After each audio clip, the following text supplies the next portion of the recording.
My Weirdest School, Book Number 8. Mrs. Master is a Disaster. Written by Dan Gutman. Pictures by Jim Pelot. Chapter 1. Old Fogies and Young Fogies. My name is AJ, and I hate toilet seats. Let me explain. On Saturday, my family was going to go to the movies to see Star Wars, but then the toilet seat in our bathroom broke. So we had to spend the whole day at the mall shopping for the new toilet seat. Bummer in the summer. That's why I hate toilet seats. Okay, I promise there's nothing else in this book about toilet seats. Quick, look down. Anyway, when I got to the front steps at elementary school on Monday morning, the weirdest thing in the history of the world was going on.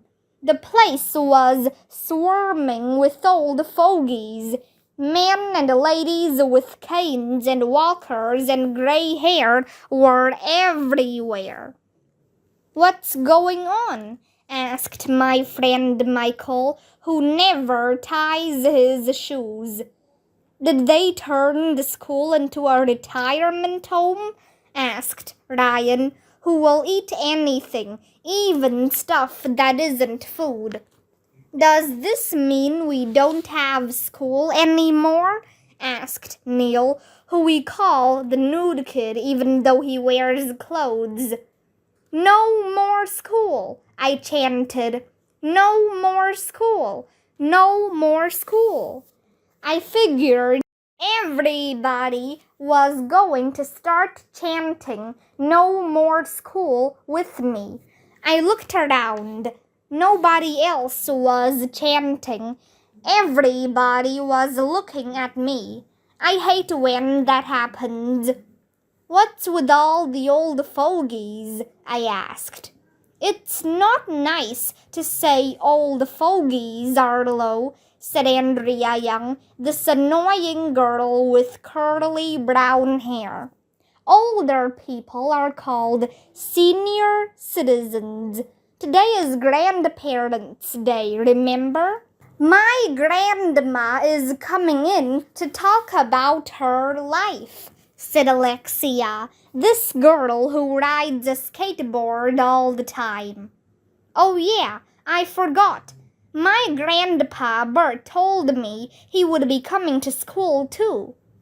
We went inside and walked 1,100,000 miles to Mr. Cooper's class. Grandpa Bert and a bunch of other old fogies were lined up in the back of the room. Welcome to Grandparent's Day, said Mr. Cooper, after we pledged the allegiance. I'm glad so many grandparents were able to join us today. We can learn a lot from listening to people who have lived longer than we have. Who would like their grandma or grandpa to go first? Me, shouted Andrea. Me, shouted Andrea's crybaby friend Emily. Me, shouted Ryan. In case you were wondering, everybody was shouting me. But Mr. Cooper picked Grandpa Bert, so na-na-na-boo-boo on everybody else. Grandpa Bert walked up to the front of the class. My name is Bert, he said. I'm AJ's grandpa, and I'm an old fogey, so I guess that makes you kids young fogies. Everybody laughed, even though Grandpa Bert didn't say anything funny. Tell us a little bit about your life, Bert, said Mr. Cooper. I'm just an old coot, said Grandpa Bert. Are there any young coots? How come all coots are old? What's a coot anyway? And what's the difference between a coot and a fogey? How old are you, Bert? Asked Mr. Cooper. I'm 70 years old, he replied. Gasp! We all gasped. I can't imagine ever being 70. Yep, that's pretty old, said Grandpa Bert. I was born back in the 20th century. Wow, we all said, which is Mom upside down. It must have been weird to live in a different century. I bet everything was black and white when Grandpa Bert was young. I'm as old as some turtles, he said. Hey, maybe that's why turtles move so slowly, because they're old. But come to think of it, even young turtles move slowly. Maybe turtles are just born old. Did you kids know that sea turtles can make a noise just like burping? Then he made some funny burping noises with his armpit. Grandpa Bert is weird. Okay, thank you, Bert, said Mr. Cooper. How about Andrea's grandma? Would you like to go next? Andrea's grandma went up to the front of the class. She was all dressed up like she was going to a wedding. She told us her name was Mrs. Young and that she used to be a teacher. Does anybody have a question for Mrs. Young? Asked Mr. Cooper. Did they have Fruit Loops when you were a kid? I asked. What's a Fruit Loop? Asked Andrea's grandma. Gasp! We all gasped. I can't imagine not knowing what Fruit Loops are. Fruit Loops are my favorite cereal, I told her. They taste like candy, but they have the word fruit in them, so you know they're good for you. That sounds disgusting, Andrea's grandma replied. I don't approve of sugary foods. Did they have video games when you were a kid? Asked Neil. No, Mrs. Young replied. When my friends and I wanted to play, we had to go outside. Outside? I asked. Where's that? Everybody laughed, even though I didn't say anything funny. One by one, the other old fogies came up and told us about their lives. Michael's grandfather was a soldier in the army. Emily's grandmother worked in a bank. Neil's grandmother told us that when she was a teenager, she went to some place called Woodstock. It must have been horrible, because she had to live outside in the mud for 3 days. Blah, blah, blah, blah. All the old fogies told us. Blah, blah, blah, blah. When I was your age, blah, blah, blah, blah. The good old days, blah, blah, blah, blah. The last of the old fogies was Alexia's grandmother, Mrs. Master. She told us she was an inventor and that she started her own company. What did you invent? Asked Andrea. Oh, all kinds of things, Mrs. Master replied. Shoes that tie themselves, eyeglasses with built-in windshield wipers. You know that rubber thing your parents use when they can't take the lid off of a jar? You invented that? We all asked. Yep, replied Mrs. Master. Somebody had to. How else would we get the lids off of jars? It was really interesting listening to the old fogies talk about their lives, but it went on all morning. I thought that by the time the grandparents were finished, I might be a grandparent. Chapter 2. Who wants to be a bazillionaire? Okay, it's time for spelling, Mr. Cooper said after all the old fogies were gone. Yay! Shouted all the girls. Boo! Shouted all the boys. Most words are easy to spell, Mr. Cooper told us. You can just sound them out. Can somebody spell what Mr. Klutz's job is? Andrea waved her hand in the air like she was trying to signal a plane from a desert island. Mr. Cooper called on her, of course. Mr. Klutz is the Princeple, guessed Andrea. That's close, said Mr. Cooper. Remember, the principal is your pal. Princeapal, guessed Ryan. Nice try, but no, said Mr. Cooper. Just sound it out. Princeipal, guessed Michael. No, sorry, said Mr. Cooper. Princeple, guessed Emily. Mr. Cooper slapped his own forehead. Grown-ups are always slapping their foreheads. Nobody knows why.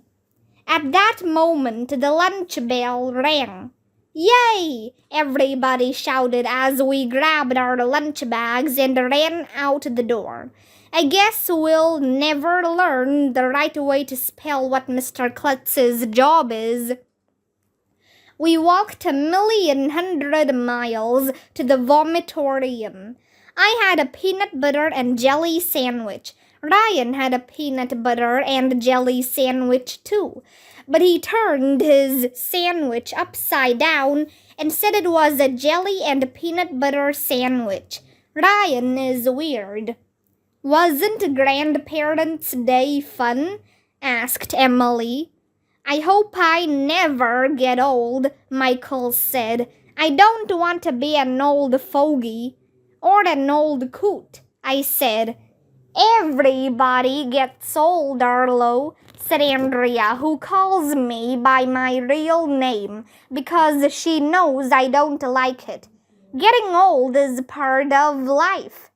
Your grandmother was a cool lady, Alexia, said Emily. I didn't know that she invented all those things. Yeah, she invented lots of stuff, said Alexia.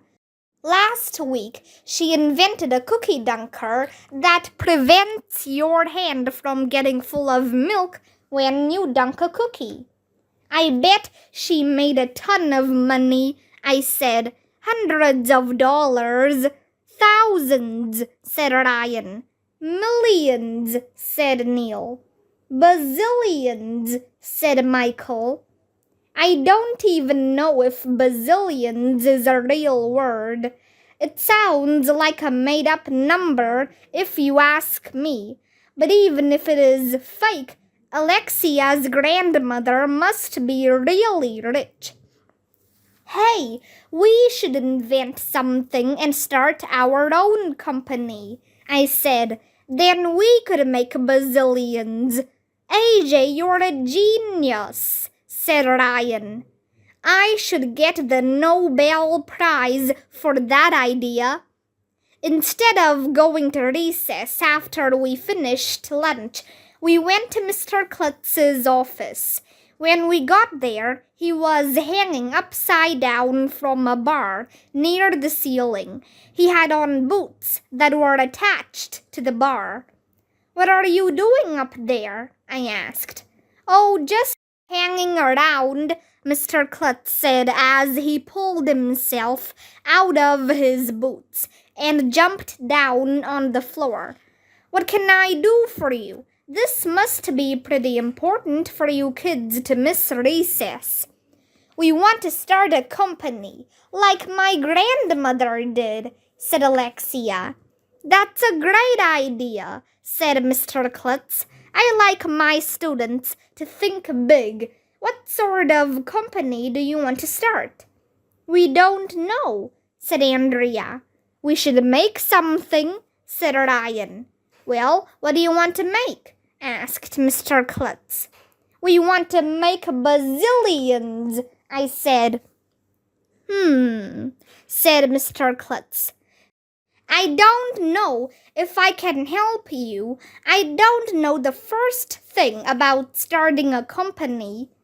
That's when I came up with another genius idea. Why don't you call your grandma on the phone, Alexia? I suggested. Maybe she'll help us. That's a great idea, Mr. Klutz said as he picked up his phone. No wonder I'm in the gifted and talented program. Alexia told Mr. Klutz the cell phone number for Mrs. Master, and he dialed it. It was like that TV show where they ask people questions, and if they can't answer them, can call a friend. Mr. Klutz turned on the speaker on his phone so we could hear what Alexia's grandmother had to say. Hello, said Mrs. Master. This is Mr. Klutz over at elementary school, said Mr. Klutz.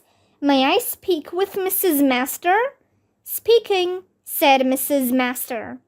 You really inspired Alexia and her classmates this morning, said Mr. Klutz.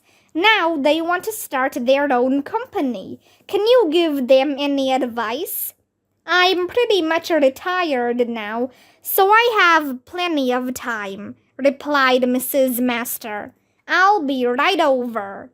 Yay! We all shouted. Chapter 3. What does everybody need? We walked back to Mr. Cooper's class. When we got there, we told him that Mrs. Master was going to help us start our own company so we could make bazillions. You'll need to count all that money, Mr. Cooper said.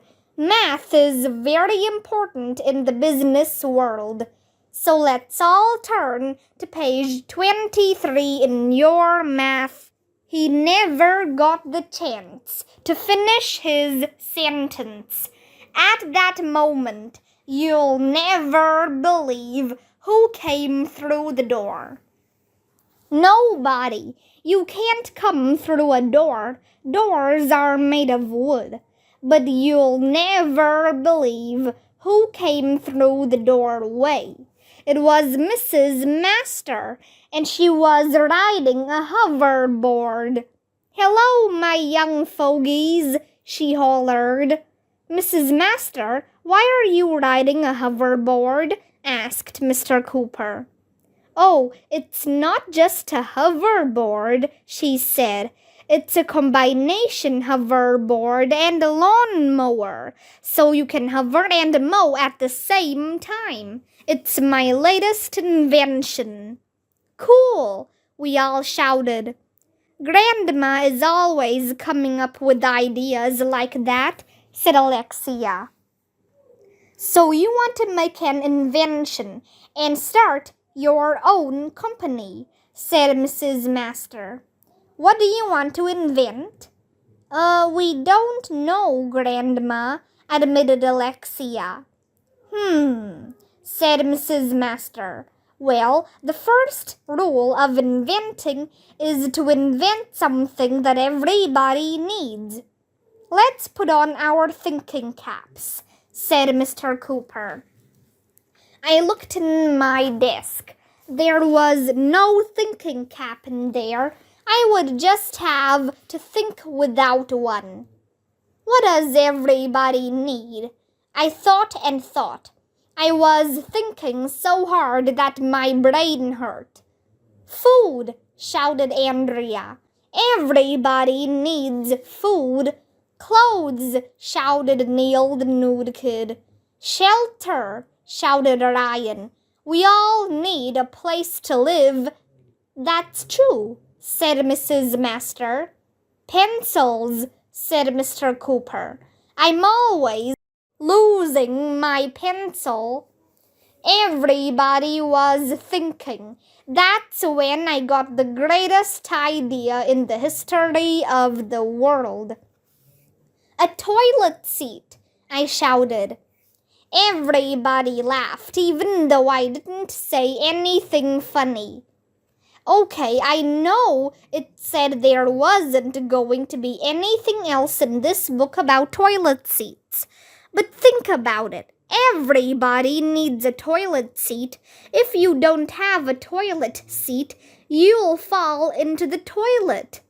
You're right, AJ, said Mr. Cooper. That's not a bad idea.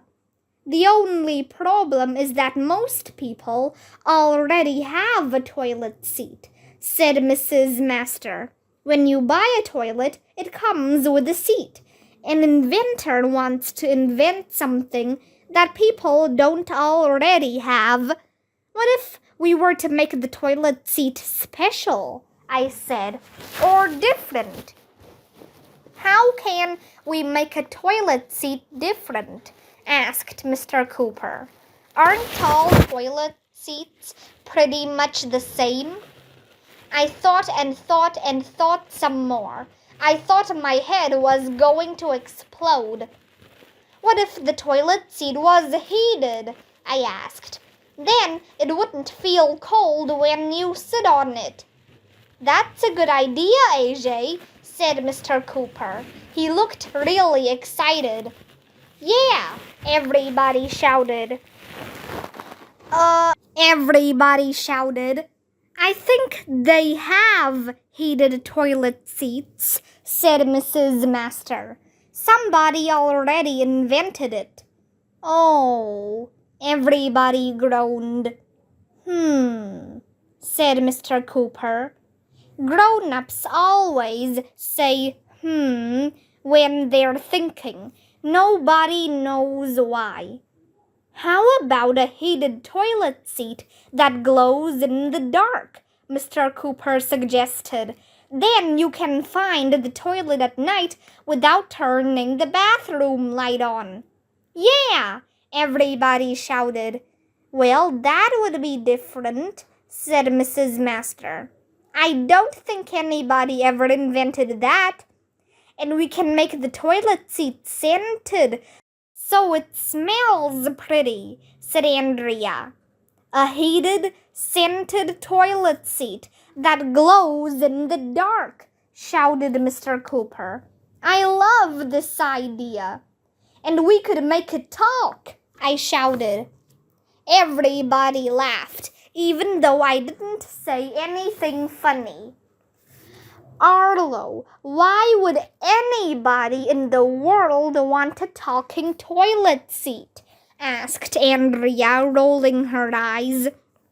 Because it's lonely in the bathroom, I explained. A talking toilet seat would help keep you company. It's brilliant, shouted Mrs. Master. AJ, I think you're a genius, shouted Mr. Cooper. We're gonna make bazillions, shouted Michael. It was the greatest moment of my life.